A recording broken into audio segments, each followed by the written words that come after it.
اچھا پھر اذان کی بات آئی تھی جی، یہ جو بات آئی تھی کہ اذان جو ہے وہاں سے ہی مطلب اوائل یعنی ہجرت کے شروع میں ہی جو ہے اذان کا بھی سلسلہ شروع ہو گیا تھا، تو اس کی ڈیٹیل تو یہاں پہ نہیں آئی تھی، لیکن یہ جو ریفرنس لیے تھے اس سے میں نے سرچ کیا تھا کہ اذان کا جو معاملہ کل ڈسکس کر رہے تھے، تو اس پہ کئی احادیث ہیں، میں نے ایک حدیث کا اسکرین شاٹ لیا تھا، اس کو میں ریڈ کر دیتی ہوں ٹھیک ہے۔ سنن ابو داؤد کی 499 حدیث ہے یہ، اس میں بتا رہے ہیں جناب محمد بن عبداللہ بن زید بن عبد الربا کہتے ہیں کہ مجھے میرے والد حضرت عبداللہ بن زید رضی اللہ تعالیٰ عنہ نے بتایا کہ جب رسول اللہ صلی اللہ علیہ وآلہ وسلم نے ناقوس بنانے کا حکم دیا، یعنی ایک طرح کی گھنٹی تھی، تاکہ اسے بجا کر لوگوں کو نماز کے لیے جمع کیا جائے، تو میں نے خواب میں دیکھا کہ میرے پاس سے ایک آدمی گزر رہا ہے، ہاتھ میں ناقوس لیے ہوئے ہے۔ میں نے اس سے کہا اے اللہ کے بندے، کیا تو ناقوس بیچے گا؟ اس نے کہا تم اس کا کیا کرو گے؟ میں نے کہا ہم اس سے لوگوں کو نماز کے لیے بلائیں گے۔ وہ کہنے لگا کیا میں تمہیں وہ چیز نہ بتا دوں جو اس سے زیادہ بہتر ہے؟ میں نے کہا کیوں نہیں؟ اس نے کہا تم یوں کہو، تم یوں کہا کرو۔ پھر اذان کے جو سارے کلمات ہیں وہ مینشن ہوئے ہیں حدیث میں، اور پھر اذان کے کلمات کی جو ترجمہ ہے وہ پورا آیا ہے۔ اچھا پھر کہہ رہے ہیں کہ پھر وہ مجھ سے کچھ پیچھے ہٹ گیا اور کہا جب تم نماز کے لیے کھڑے ہو تو یوں کہو۔ پھر دوبارہ سے وہی کلمات جو ہوتے ہیں نماز کے سٹارٹنگ میں وہ سارے لکھے گئے ہیں۔ پھر جب صبح ہوئی تو میں رسول اللہ صلی اللہ علیہ وآلہ وسلم کی خدمت میں حاضر ہوا اور جو کچھ خواب میں دیکھا تھا آپ کو بتلایا، تو آپ نے فرمایا یہ انشاءاللہ سچا خواب ہے، تم بلال کے ساتھ کھڑے ہو جاؤ اور اسے وہ کلمات بتاتے جاؤ جو تم نے دیکھے ہیں، وہ اذان کہے گا کیونکہ وہ تم سے زیادہ بلند آواز والا ہے۔ چنانچہ میں بلال کے ساتھ کھڑا ہو گیا اور انہیں وہ الفاظ بتاتا گیا اور وہ اذان کہتے گئے۔ حضرت عمر رضی اللہ تعالیٰ عنہ اپنے گھر میں تھے، انہوں نے اسے سنا تو جلدی سے چادر گھسیٹتے ہوئے آئے، کہنے لگے قسم اس ذات کی جس نے آپ کو حق دے کر بھیجا ہے، اے اللہ کے رسول، میں نے بھی یہی خواب دیکھا ہے جیسا کہ اسے دکھایا گیا ہے۔ تو رسول اللہ صلی اللہ علیہ وآلہ وسلم نے فرمایا تعریف اللہ ہی کے لیے ہے۔ صحیح۔ تو یہ حدیث، اس کے علاوہ بھی کچھ ترمذی کی بھی ہے، ابن ماجہ کی بھی کچھ حدیث ہے، تھوڑا بہت الفاظ میں اس میں چینجز آئے تھے، تو میں نے کہا چلیے میں ان میں سے ایک حدیث پڑھ لیتی ہوں۔ اچھا اب جو ہے مسلمانوں میں بھائی چارگی، یہاں ہم نے پڑھنا سٹارٹ ہی لیا تھا میرا خیال سے، ہاں ہم لوگ آگے نہیں پڑھ پائے تھے، تو ادھر ہی سے پڑھ لیتے ہیں۔ سسٹر میں کچھ ایڈ کرو۔ جی جی بتائیے بالکل۔ ایک تو یہ شروع میں مسجد جو تھی وہ دو، جیسے یہ تین بھائی بچوں کی ہم نے پڑھا، سہل اور سہیل تھے وہ، تو شروع میں نماز کے لیے بھی وہ جگہ کو یوز کرتے تھے، وہ بعض جگہوں پہ بعض سم پارٹ پہ نا کھجورے خوش کرنے کے لیے بھی ڈالتے تھے، اور پھر جب مسلمانوں کی تعداد بڑھتی گئی تو وہ پھر تھوڑا شروع میں جو مسجد بنائی تھی وہ تھوڑا چھوٹی ہوتی گئی، تو نبی پاک صلی اللہ علیہ وسلم نے ایک اعلان کیا کہ کون برابر کا جو ہاؤس تھا ایسے، تو اس کا بولا کہ کون وہ اس کو خرید کے مسجد میں ایڈ کر دے گا نا تو اس کے لیے جنت کی بشارت ہے۔ تو حضرت عثمان انہوں نے فوراً وہ اس طرح کی نبی پاک صلی اللہ علیہ وسلم کی جنت کی خوشخبریوں پہ وہ بہت جلدی ری ایکشن لیتے تھے نا، تو انہوں نے وہ جگہ لی اور مسجد میں ایڈ کر دی، تو آج جہاں گنبد خضرا ہے وہ والی جگہ انہوں نے وہ جگہ لے کے ایڈ کی تھی نا مسجد میں اس ٹائم۔ اس کے علاوہ بھی وہ حضرت عثمان کا بہت سارے آپ نے واقعات سنے ہوں گے کہ ایک میں بھی اس میں آئے بھی آگے کہ وہ مدینہ میں میٹھے پانی کا ایک ہی کنواں تھا جس کا مالک یہودی تھا اور بہت وہ مہنگا سیل کرتا تھا پانی نا، تو اس کا بھی حضرت نبی پاک صلی اللہ علیہ وسلم نے بولا کہ کون اس کو خرید کے مسلمانوں کے لیے وقف کر دے گا اس کے لیے جنت کی بشارت ہے، تو اس پہ بھی حضرت عثمان نے وہ بائی کیا اور مسلمانوں کے لیے وقف کر دیا، جو آج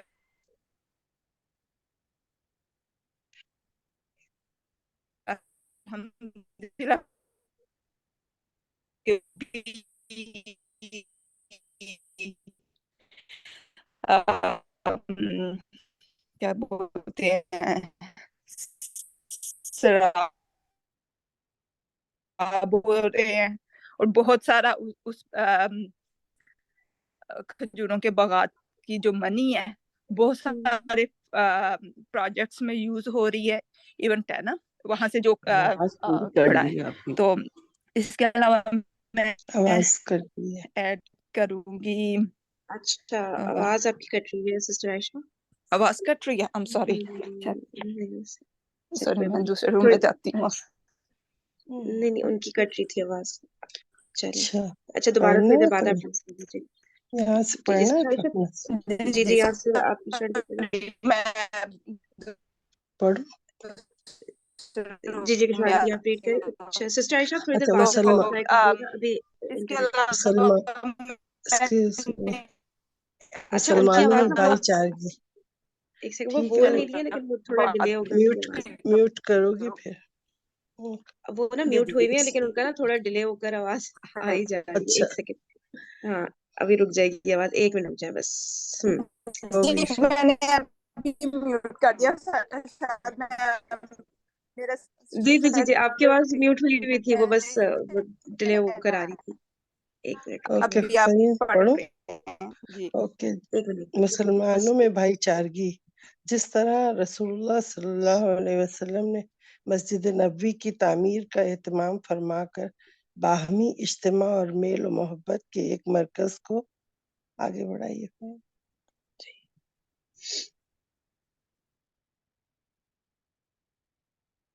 ایک مرکز کو وجود بخشا، اسی طرح آپ صلی اللہ علیہ وسلم نے تاریخ انسانی کا ایک اور نہایت تابناک کارنامہ انجام دیا ہے، جسے مہاجرین و انصار کے درمیان مواخات اور بھائی چارے کے عمل کا نام دیا جاتا ہے. ابن قیم لکھتے ہیں پھر رسول اللہ صلی اللہ علیہ وسلم نے حضرت انس بن مالک رضی اللہ عنہ کے مکان میں مہاجرین اور انصار کے درمیان بھائی چارہ کرایا. کل 90 آدمی تھے، آدھے مہاجرین اور آدھے انصار.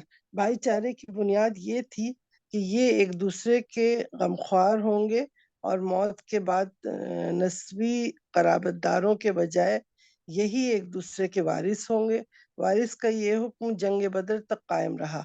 پھر یہ آیت نازل ہوئی وَأُولُو الْأَرْحَامِ بَعْضُهُمْ اولا ببعض، یعنی نسبی قرابت دار ایک دوسرے، ایک لکھا ہے نا، نسبی جی قرابت دار ایک دوسرے کے زیادہ حقدار ہیں، یعنی وراثت میں منع کیا. ویسے تھے ایک دوسرے کا خیال کرتے، وراثت کے لیے آیت نازل ہو گئی کہ نہیں یہ نہیں.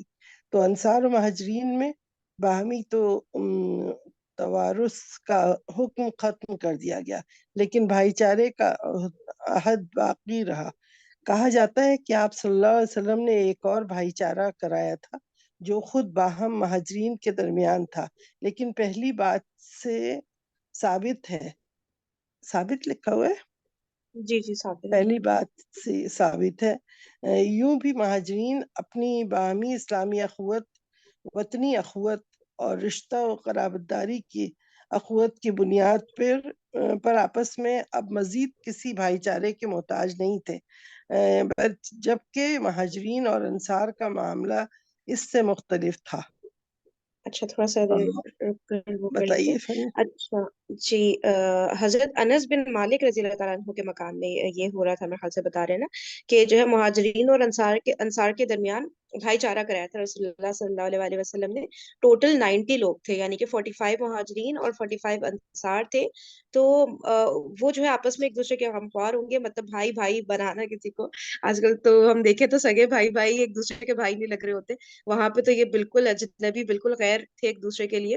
اور ان کے درمیان مطلب کہ بھائی چارگی قائم کی رسول اللہ صلی اللہ علیہ وسلم نے. کتنی مشکل کام ہوگا کہ آپس میں اتنی زیادہ محبت کریٹ کرنا. تو یہ کیا تھا. اور اس کے بعد کہہ رہے ہیں اور موت کے بعد نسبی قرابت داروں کے بجائے یہی ایک دوسرے کے وارث ہوں گے. تو اچھا شروع میں پھر یہی چیز ڈیسائیڈ ہوئی تھی، پھر بعد میں جنگ بدر تک یہ چیز قائم رہی.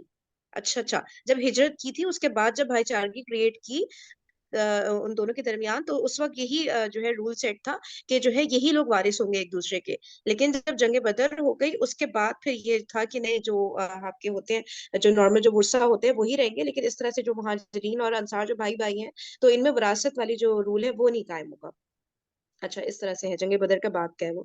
اچھا اور کیا بتا رہے ہیں کہ بھائی چارہ قائم کرا ہے تو خود پھر کیا یہ نئی کیا بات ہوئی تھی اس پہ؟ سیکنڈ پیراگراف میں سمجھی نہیں تھی. یوں بھی مہاجرین اپنی باہمی اسلامی اخوت، وطنی اخوت اور رشتوں و قرابت داری کی اخوت کی بنا پر آپس میں اب مزید کسی بھائی چارے کے محتاج نہ تھے، جبکہ مہاجرین اور انصار کا معاملہ اس سے مختلف تھا. اچھا آگے ریڈ کرتے ہیں، میرے خیال سے آگے ایکسپلینیشن آ رہی ہے. اس بھائی چارے کا یہاں سے جی جی بالکل بالکل پڑھیے.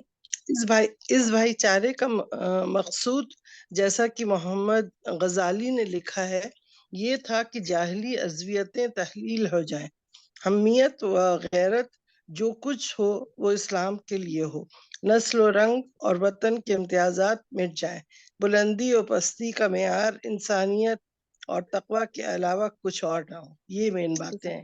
اچھا صحیح ہے. زبردست. ہاں، ہوں. مطلب یعنی کہ اتنی جی جی آپ عصبیت بتائیں. آپس میں ہوتی. ہاں، عصبیت آپس میں ایک دوسرے سے کہاں کوئی ملتا ہے کہ ہم اپنے وراثت میں بھی تمہیں ساتھ دیں، اور یہ بھی وہ تو بہت ہی ڈینجرس والا معاملہ تھا کہ اپنی جائیداد کو بانٹ دیا، اپنے گھر کو، ہر چیز کو بانٹ دیا، اور رنگ اور اس میں بھی نسل میں بھی کہتے نہیں ہماری نسل اونچی ہے تمہاری نیچی ہے، تو وہ ایک دوسرے سے کتنا یہ رہتا ہے لوگوں میں. تو ان ساری چیزوں کو مٹا کے ایک دم سے اخوت صرف اسلام کی خاطر کر دیا حضور صلی اللہ علیہ وسلم نے، اور وہ لوگ بالکل دل و جان سے مان بھی رہے تھے. پھر اللہ تعالیٰ نے جب یہ آیت نازل کی تب پھر حضور صلی اللہ علیہ وسلم نے کہا کہ نہیں، وراثت کا نہیں، وراثت الگ کر دیا انہوں نے، کیونکہ اس میں پھر ہوتا ہے نا کہ خاندانی جو جائیدادیں ہیں وہ بھی بٹ رہی ہیں. انہوں نے کہا خیال کرنے کے لیے رہو لیکن وراثت میں نہیں رکھو. اور جو مین ان کے اندر کی چیز بہت کوٹ کوٹ کر بھری ہوئی تھی نا، قبائلی عصبیت والی، اور اسپیشلی بھائی ہم اوس ہاں والے ہیں تو بس ہمارا جو بندہ ہے اس نے جو بات کہہ دی بس وہ پتھر پہ لکیر ہے، وہ آخری بات ہے. اب عدل اور انصاف ایسی کوئی بات نہیں ہونی ہے. بات یہ کہ ہمارے قبیلے کے بندے نے کہہ دیا تو اب ہمیں اسے سپورٹ کرنا ہے، وہی سب سے بیسٹ ہے. یہ سب جو چیزیں تھی نا یہ ختم کرانی تھی کہ نہیں، جو مین چیز ہے وہ یہ کہ انسان کی تقوی، پرہیزگاری، کون رائٹ ہے، کون رائٹ بات کر رہا ہے، بس اس چیز کو آپ نے فوکس کرنا ہے. اس چیز کو نہیں کہ ہمارے قبیلے کے لوگ ہمارے نسل کے ہیں تو ان کا رنگ الگ ہے تو وہ عبرانی تھے نا، اور وہ عربی ہیں تو عبرانی ہیں، تو ان چیزوں کو رکھنا ہی نہیں، آپ نے کنسیڈر ہی نہیں کرنا. اگر ان چیزوں کو کنسیڈر کرتے تو بھائی کیسے ہو سکتے تھے؟ بھائی بھائی تو ہو ہی نہیں سکتے تھے نا آپس میں. انصار تھے، مہاجرین تھے، پتہ نہیں کون کس قبیلے سے تعلق رکھ رہا ہے کچھ نہیں پتا، وہ مکہ سے آئے ہیں ٹھیک ہے، کوئی قریش کا ہے، کوئی کسی بھی قبیلے کا ہے. ان باتوں کو آپ نے بیس بنانا ہی نہیں ہے کہ اس بیسس کے اوپر پھر گروپ بازیاں ہو، یہ سب ہو، اس طرح سے کچھ بھی نہیں ہونا ہے.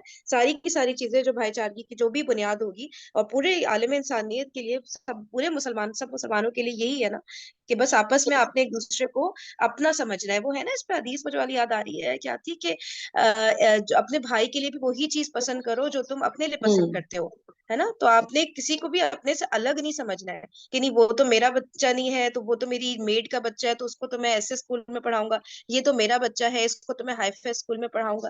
جس حد تک آپ کوشش کر سکتے ہیں نا اپنے ہر انسان کو اپنا ہی سمجھنا ہے تو ہی جو ہے اب کچھ ایگزیکٹلی وہ حدیث مجھے یاد نہیں آ رہی، اس کا ایمان کے درجے کے والی بات تھی یا کیا تھی، میں اس کو سرچ کر کے رکھوں گی. بڑی پیاری حدیث ہے کہ ہم نے اگلے کو بھی بس اپنا سمجھنا ہے، سب اپنے ہیں، کسی کو بھی غیر نہیں سمجھنا ہے. تو پھر ہی جو ہے وہ صحیح معنوں میں اسلامک ٹیچنگز فالو ہو رہی ہوتی ہے نا. یہاں اگر کوئی بات ایڈ کرنا چاہے گا تو بتائیے. جی میں یہ بولوں گی کہ آج تک تاریخ میں ایسا بھائی چارہ بردرہڈ کی کوئی ایگزامپل نہیں ملتی.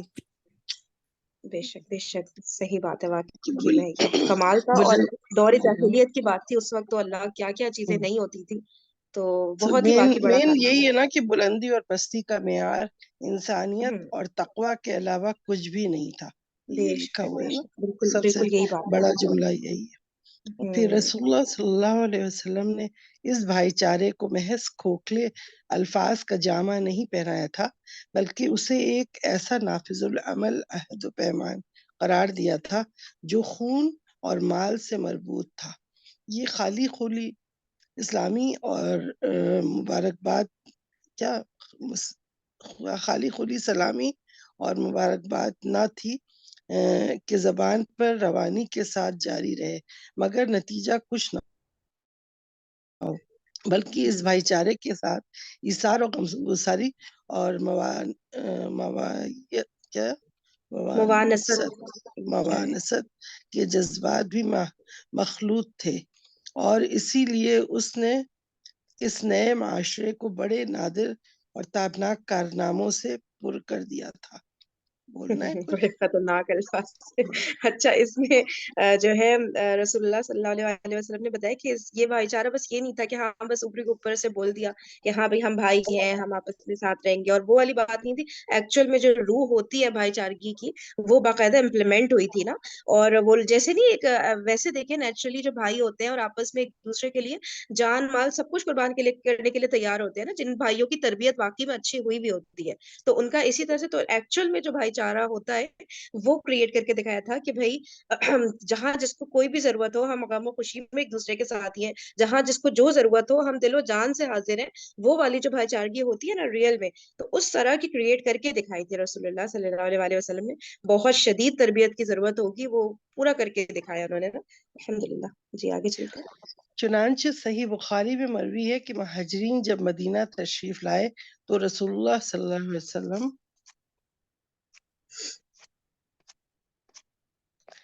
رسول اللہ صلی اللہ علیہ وسلم نے حضرت عبد الرحمن بن عوف رضی اللہ عنہ اور سعد بن ربیع کے درمیان بھائی چارہ کرا دیا۔ اس کے بعد حضرت سعد رضی اللہ عنہ نے حضرت عبد الرحمن رضی اللہ عنہ سے کہا، انصار میں سب سے زیادہ مالدار ہوں، آپ میرا مال 2 حصوں میں بانٹ کر آدھا لیں اور میری 2 بیویاں ہیں، آپ دیکھ لیں جو زیادہ پسند ہو مجھے بتا دیں، میں اسے طلاق دے دوں اور عدت گزارنے کے بعد آپ سے شادی کر لیں۔ حضرت عبد الرحمن رضی اللہ عنہ نے کہا، اللہ آپ کے اہل اور مال میں برکت دے، آپ لوگوں کا بازار کہاں ہے؟ لوگوں نے انہیں بنو قینقاع کا بازار بتلا دیا۔ وہ واپس آئے تو ان کے پاس کچھ فاضل پنیر اور گھی تھا۔ اس کے بعد وہ روزانہ جاتے رہے، پھر ایک دن آئے تو ان پر زردی کا اثر تھا۔ نبی صلی اللہ علیہ وسلم نے دریافت فرمایا، یہ کیا ہے؟ انہوں نے کہا، میں نے شادی کی ہے۔ آپ صلی اللہ علیہ وسلم نے فرمایا، عورت کو مہر کتنا دیا ہے؟ بولے 1 نوات یعنی 1 گٹھلی کے ہم وزن، یعنی کوئی 1.25 تولہ سونا۔ اس طرح اچھا دیکھیں، آپ بتائیں، جی جی۔ بتائیے۔ اچھا، اس میں اب کیا بتا رہے ہیں کہ ہاں اچھا، سب سے پہلے یہ ایک حضرت عبد الرحمن بن عوف رضی اللہ تعالیٰ عنہ جو بہت مشہور صحابی ہیں، جو کہ بہت زیادہ جن کے پاس دولت تھی، تو وہ بتا رہے ہیں کہ وہ اور سعد بن ربیع رضی اللہ تعالیٰ عنہ، ان دونوں کے درمیان بھائی چارہ کریٹ کروایا۔ تو حضرت سعد رضی اللہ تعالیٰ عنہ کا بتا رہے ہیں کہ وہ کہہ رہے تھے کہ میں انصار میں سب سے زیادہ مالدار ہوں، ٹھیک ہے یہ چیز امیجن کریں، سب سے زیادہ وہ مالدار تھے پورے انصار میں، یعنی اوس اور خزرج سب کو ملا کے جو بھی اس وقت مسلمان ہوئے تھے ان میں سب سے زیادہ وہ مالدار تھے۔ اور انہوں نے کہا کہ میرے مال کو 2 حصوں میں ڈیوائڈ کر لیتے ہیں، آدھا مال آپ رکھیں، یعنی کہ حضرت عبد الرحمن بن عوف رضی اللہ تعالیٰ عنہ آدھا مال رکھیں، آدھا وہ رکھیں گے۔ بیویاں بھی ان کی 2 تھی، تو انہوں نے کہا جو آپ کو زیادہ پسند ہو، ٹھیک ہے نا، مطلب یہ نہیں کہ ایک اپنی مرضی سے انہوں نے بتایا، انہوں نے کہا جو آپ کو زیادہ پسند ہو، کتنا زیادہ یعنی کہ دل سے انہوں نے ایکسپٹ کیا تھا، ان کو دل سے بھائی بنایا تھا کہ جو آپ کو پسند ہو وہ جو ہے وہ میں آپ کو پھر اس کو طلاق دے دوں گا۔ اچھا، پھر جو ہے اور اس طرح سے ان کے اہل اور مال میں برکت دے، انہوں نے دعا دی۔ اچھا، پھر جو ہے انہوں نے بازار کا پوچھا حضرت عبد الرحمن بن عوف رضی اللہ تعالیٰ عنہ نے، کیونکہ ظاہر ہے وہ نئے تھے نا وہاں پہ مدینہ میں، تو انہوں نے بازار کا پوچھا، تو انہوں نے بنو قینقاع کا بازار بتلایا، تو وہاں سے جو ہے پھر کچھ ایکسٹرا پنیر اور گھی وہ لے کر آئے، اور پھر روزانہ اس طرح سے وہ جاتے تھے وہاں پر تجارت کرنے کے لیے، اور پھر ایک دن جو ہے انہوں نے شادی کر لی، اور ان سے پھر رسول اللہ صلی اللہ علیہ وسلم نے پوچھا کہ کتنا مہر دیا، تو وہ انہوں نے بتایا کہ 1 نوات، کوئی ہو سکتا ہے میجرمنٹ کا یونٹ ہو، 1 نوات گٹھلی کے ہم وزن، یعنی کوئی 1.25 تولہ سونا، اتنا انہوں نے مہر دیا تھا۔ اب آگے نیچے تو بس ریفرنس نمبر ہی دیے ہوئے ہیں۔ جی آگے پڑھیے گا۔ تو اس زمانے میں بھی دیکھیں اتنا 1.25 تولہ سونا ضرور دیتے تھے اتنا۔ اس طرح آج کل لوگ قرآن پہ شادیاں کروا لیتے ہیں۔ اسی طرح حضرت ابو ہریرہ رضی اللہ عنہ سے ایک روایت آئی ہے کہ انصار نے نبی صلی اللہ علیہ وسلم سے عرض کیا، آپ صلی اللہ علیہ وسلم ہمارے درمیان اور ہمارے بھائیوں کے درمیان ہمارے کھجور کے باغات تقسیم فرما دیں۔ آپ صلی اللہ علیہ وسلم نے فرمایا، نہیں۔ انصار نے کہا، تب آپ لوگ یعنی مہاجرین ہمارا کام کر دیا کریں اور ہم پھل میں آپ لوگوں کو شریک رکھیں گے۔ انہوں نے کہا، ٹھیک ہے۔ ہم نے بات سنی اور مانی۔ ہاں، اس آپ کو سمجھ آیا بت- پیراگراف؟ مجھے تھوڑا کلیئر نہیں ہو رہا ہے کیا اس میں، انہوں دوبارہ نے، ریڈ کر دیتے ہیں۔ ہاں ہاں پھر سے پڑھوں؟ جی جی جی کہیے. اسی طرح حضرت ابو ہریرہ رضی اللہ عنہ سے ایک روایت آتی ہے کہ انصار نے نبی صلی اللہ علیہ وسلم سے عرض کیا، انصار کے پاس کھجور کے بہت باغات تھے وہاں مدینہ میں، تو انہوں نے عرض کیا کہ آپ صلی اللہ علیہ وسلم ہمارے درمیان اور ہمارے بھائیوں کے جو مہاجرین آئے ہیں ان کے درمیان ہمارے کھجور کے باغات کو تقسیم کر دیں. یعنی جس کے پاس جو ہے وہ اپنا آدھا آدھا کہہ رہا ہے حضور صلی اللہ علیہ وسلم سے کہ آپ اسے تقسیم کر دیں تاکہ ہم سے ہاں کوئی غلطی نہ ہو جائے. تو آپ صلی اللہ علیہ صحیح. وسلم نے فرمایا نہیں. انہوں نے کہا نہیں. پھر انصار نے کہا تو پھر آپ لوگوں یعنی مہاجرین ہمارا کام کر دیا کریں اور ہم پھل میں آپ لوگوں کو شریک رکھیں. یعنی اچھا. اونرشپ تو انہی کے پاس ہے، لیکن پھر وہ جو آپ اس کو وہ پھل جو اس کا ہے تو وہ ہمارا کام کر دیں تو کام کے بدلے ہم پھل میں سے ہاف اینڈ ہاف کر لیں گے. انہوں نے کہا یہ بھی ٹھیک ہے. یہ بھی تھا کہ انہوں نے مہاجرین نے بھی یہی سوچا کہ ان پہ بوجھ، انصار پہ بوجھ بڑھنے کے بجائے ان کی ہیلپ کریں ساتھ نا، کہ ان کے باغات میں ان کی ہیلپ کریں گے تو زبردست. ایکول ہو جائے گا.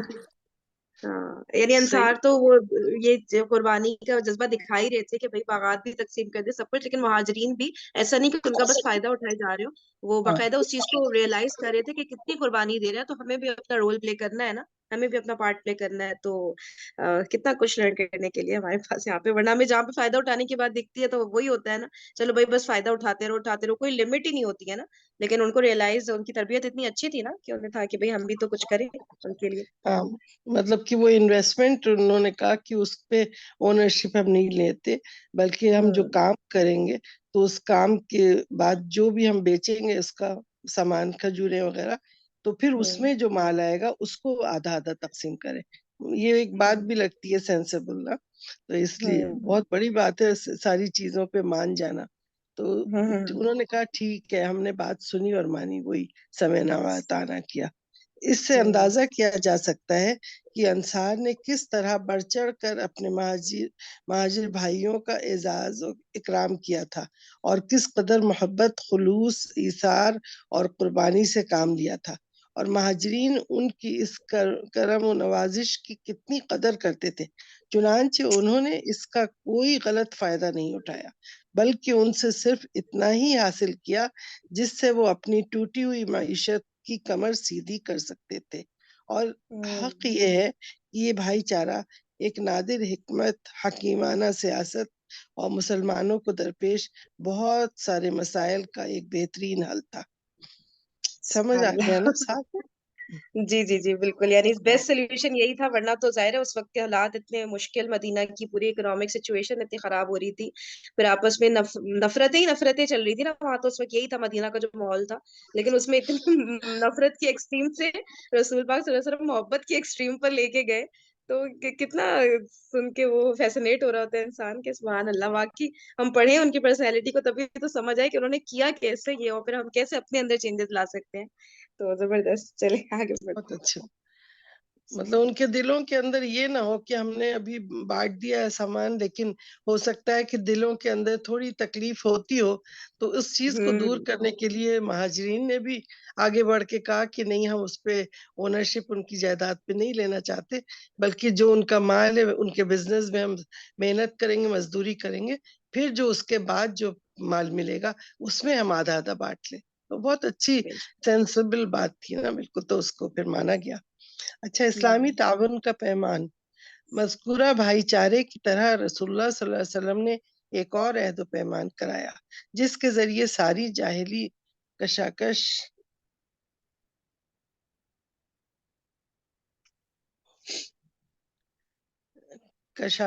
اور قبائلی کشمکش کی بنیاد ڈھا دی گئی. دور جاہلیت کے رسم و رواج کے لیے کوئی گنجائش نہ چھوڑی. ذیل میں ان پیمان کو اس کی دفعات سمیت مختصراً پیش کیا جا رہا ہے. یہ سمجھ تو آ رہا ہے نا؟ یہ جی جی تحریر ہے محمد صلی اللہ علیہ وسلم کی جانب سے قریشی، یثربی اور ان کے تابع ہو کر ان کے ساتھ لاحق ہونے اور جہاد کرنے والے مومنین اور مسلمانوں کے درمیان کہ نمبر 1، یہ سب اپنے ماسوا انسانوں سے الگ ایک امت ہیں، پہلا پوائنٹ. سیکنڈ، مہاجرین قریش اپنی سابقہ حالت کے مطابق باہم دیت کے ادائیگی کریں گے اور مومنین کے درمیان معروف اور انصاف کے ساتھ اپنے قیدی کا فدیہ دیں گے، اور انصار کے تمام قبیلے اپنی سابقہ حالت کے مطابق باہم دیت کی ادائیگی کریں گے اور ان کا ہر گروہ معروف طریقے پر اور اہل ایمان کے درمیان انصاف کے ساتھ اپنے قیدی کا فدیہ ادا کرے گا۔ بتانا ہے تو فہیم آپ؟ شانتی مجھے پہلا اور دوسرا دونوں پوائنٹ ہی سمجھ نہیں آئے ہیں اگر کسی کو اچھا، سمجھ آئے تو تھوڑا۔ پہلا بھی مطلب یہ سب اپنے ماں سے انسانوں سے الگ ایک انسانوں امت۔ مطلب یہ پوری امت مسلمہ جو ہے نا، اور ہمارے اسلام کے علاوہ یہ جو اور سارے لوگوں کا ہے، ہم ان سے مطلب امپریس نہیں ہوتے، نہ ہمارے اپنے قانون ہے، ہم اپنے مسلمان امت کے ایک الگ قانون ہے، ہم ایک امت ہے، اچھا۔ یعنی کہ یہ مل کے مہاجر اور یہ ہم ملا کے ایک ہم امت مسلمہ بنا رہے ہیں، ہم اس کی بنیاد رکھ رہے ہیں۔ صحیح؟ صحیح ہے، ٹھیک ہے ٹھیک ہے اور صحیح ہے، ہاں۔ دوسرے میں کیا ہے کہ تو مہاجرین دوبارہ سے قریش ریڈ کر اپنی لیں، میرے خیال سے ایک ایک لائن آہستہ آہستہ پھر ہم اچھا، سمجھ لیتے ہیں دوسرے میں پھر۔ مہاجرین قریش اپنی سابقہ حالت کے مطابق باہم دیت کی ادائیگی کریں گے، یعنی خوں بہا جو ہوتا ہے نا دیت مہاجرین میں حال سے؟ ہاں خوں بہا کیا کو کہہ رہی؟ کہتے ہیں نا دیت میں حال سے جو ایک وہ یا قیدی کو چھڑانے میں اچھا فدیہ دیتے ہیں، وہ ہوتا ہے شاید قیدی کا فدیہ دیں گے، لکھا ہے نا۔ دیت ان کے اوپر جو قرض ہوتا ہے اسی کو کہتے ہیں ہم دیت کی ادائیگی کریں گے، اور مومنین کے درمیان معروف اور انصاف کے ساتھ اپنے قیدی کا فدیہ دیں گے۔ اچھا، دیت الگ ہے اور فدیہ الگ ہے، اور انصار دیت کے مجھے خوں تمام بہا یاد آ رہے تھے، جی، تھوڑا دیت نہیں خون ہوتا بہار، جی خوں بہا، ہاں صحیح ہے، کیا چیز؟ ٹھیک ہے۔ اچھا خوں دیت بہا خون نہیں ہوتا بہار اور جیسے جی خون ایک بہار، اور وہ کسی کو تھا کہ کرتے 100 اونٹ ہوتے تھے خوبہ اس ٹائم میں۔ خوبہ رائٹ، ہاں خوبہ کہتے ہیں، وہ جو کسی کے مرنے کے اوپر جو ہو جاتا ہے کہ آپ ہاں کو اتنا پیسہ دینا ہے، وہ ہے۔ ہاں اگر کسی کا اچھا، قتل کیا جائے تو۔ اور فدیہ قیدی کا، جو قیدی چھڑاتے ہیں جیل سے تو پیسے دے کے کرتے ہیں، وہ فدیہ ہے۔ تو دیت اور فدیہ دونوں وہ دیں گے، اور انصار کے تمام قبیلے اپنی سابقہ حالت کے مطابق باہم دیت کی ادائیگی کریں گے، یعنی پہلے جو ان کے سٹینڈرڈز تھے تو اس کے حساب سے وہ ادائیگی کریں گے، اور ان کا ہر اچھا گروہ معروف طریقے پر اور اہل ایمان کے درمیان انصاف کے ساتھ اپنے قیدی کا فدیہ ادا کرے گا۔ صحیح؟ اچھا صحیح صحیح، ٹھیک ہے آگے جو بڑھتے ہیں۔ معروف طریقہ ہے، جو رائج ہے پہلے ہی سے، تو اسی طریقے پہ کریں گے، یہ نہیں کہ کوئی بےمانی اس میں چلے گی، نہیں۔ اہل ایمان کے درمیان انصاف کے ساتھ اپنے قیدی کا فدیہ دیں گے، اور اہل ایمان اپنے درمیان کسی بیکس لکھا ہے؟ جی نہیں، جی بیکس، ہاں بیکس بیکس۔ کو فدیہ یا دیت کے معاملے میں معروف طریقے کے مطابق عطا و نوازش سے محروم نہیں رکھیں گے، مطلب یہ نہیں کہ امیروں کو دے دیا اور غریبوں کو نہیں دیا، بیکس مجبور لاچار ہیں تو ان کو دبا کے رکھ دیا، فیصلہ سنا دیا، اچھا ایسا نہیں ہوگا، صحیح، انصاف کے ٹھیک ساتھ ہے۔ ہوگا۔ اچھا، اور چوتھا نمبر کیا تھا؟ اور سارے راست باز مومنین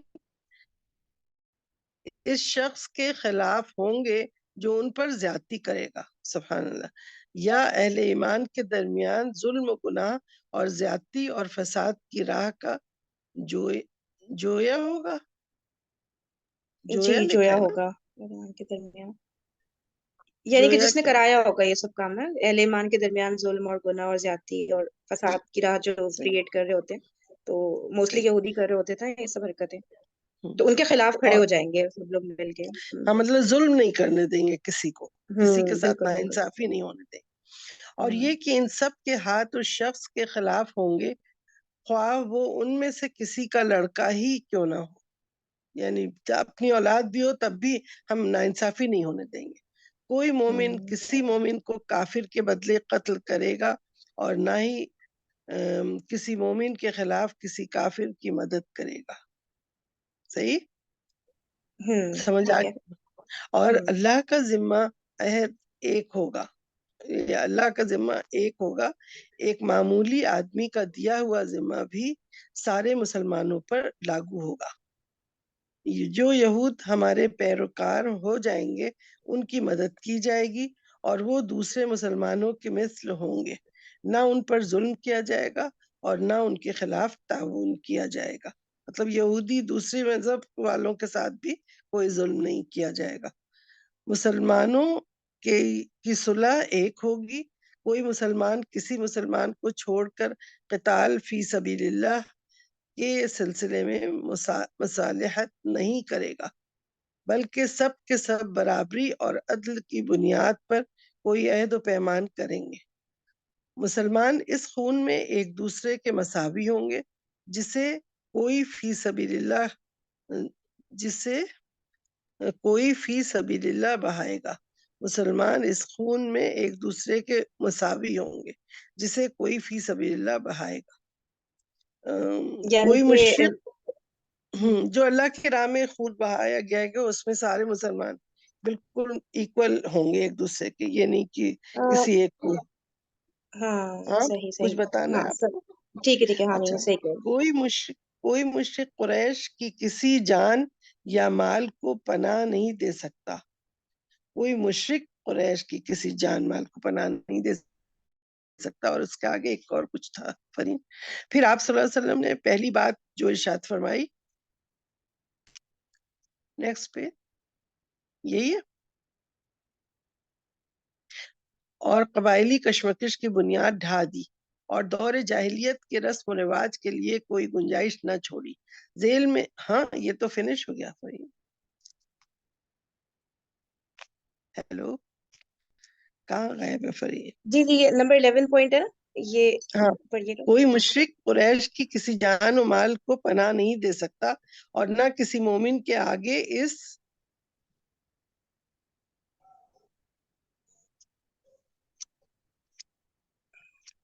اس کی حفاظت کے لیے رکاوٹ بن سکتا ہے.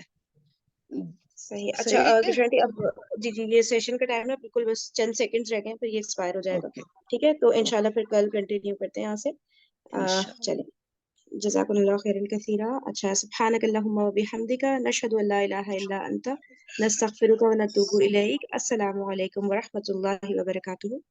وعلیکم السلام ورحمۃ اللہ وبرکاتہ. اللہ وبرکاتہ.